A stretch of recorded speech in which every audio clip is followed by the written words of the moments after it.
ওয়ালাইকুম সালাম রাহমাতুল্লাহ। মাশাআল্লাহ, কেমন আছেন? আলহামদুলিল্লাহ। মাশাআল্লাহ। বিবাহিত জীবন কত বছরের? বিবাহিত জীবন 3.5 বছর। 3.5 বছর। আমার সাথে সাক্ষাৎ করছিলেন, কি সমস্যা বেশি হচ্ছিল? আমার যে সমস্যাটা ছিল, আমি স্ত্রী সহবাসে টাইম পাই না। কতটুকু? হয়তো 2 থেকে 3 মিনিট। 3 মিনিট।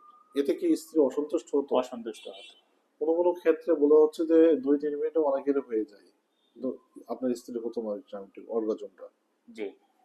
আচ্ছা, আরেকটা সমস্যা ছিল প্রসবের। প্রস্রাবের যে সমস্যাটা ছিল, প্রস্রাবে বেগ রাখতে পারি না। আচ্ছা আচ্ছা, টাইমিংটা এখন আমরা 1 মাস ওষুধ দিয়েছিলাম, জি। এখন কি অবস্থা? এখন টাইমটা আলহামদুলিল্লাহ, মানে আমি যতক্ষণ থাকতে পারি। তাই? জি। তারপর একটা আইডিয়া দিলে ভালো হয়। 15-20 মিনিট। এটা ফার্স্ট টাইম। জি। কখনো কি এমন হয়েছে যে দ্বিতীয়বার বা তৃতীয়বার মিলন করছেন? জি। দ্বিতীয়বার দ্বিতীয়বারে তো অনেক সময়। তারপর একটা কতটুকু? অনেক সময়। আধা ঘন্টা, 1 ঘন্টা? জি। আধা ঘন্টার মতো। আধা ঘন্টা। আচ্ছা, এখন ওভারঅল চিকিৎসা করার পরে স্বামী স্ত্রী আপনারা দুজন মানে কেমন আছেন? আলহামদুলিল্লাহ, আমরা অনেক ভালো। মানে আগেকার যে অবস্থা ছিল যৌন মিলনটা আর এখনকার যৌন মিলন, কোনো পার্থক্য কি দেখছেন কিনা? অনেক পার্থক্য। যেমন? যেমন আগে যে সময়টা ছিল বা এরকম ছিল, এখন দেখা গেছে আমার স্ত্রী আমাকে বলে যে আহ, 1 দিন গ্যাপ দাও, 2 দিন গ্যাপ দাও, 3 দিন গ্যাপ দাও, এরকম। 3 দিন গ্যাপ দিতে বলে? হ্যাঁ। আপনার জন্য তো তাহলে কষ্টকর হয়ে যাবে। জি।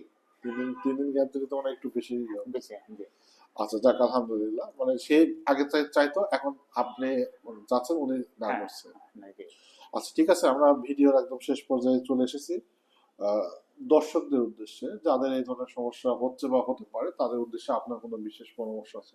আমি আসলে তাদেরকে বলবো যে, মানে যারা এই শ্রেণীর কোনো সমস্যা আছে, আলহামদুলিল্লাহ আপনার মাধ্যমে তারা ভালো হবে ইনশাল্লাহ। ইনশাল্লাহ। তো ঠিক আছে, আপনাদের জন্য, স্বামী স্ত্রী দুজনের জন্য দোয়া রইল। দর্শকদের কাছ থেকে আমরা দোয়া চাচ্ছি। আজকের ভিডিওটা এখানে শেষ করছি। আল্লাহ হাফিজ।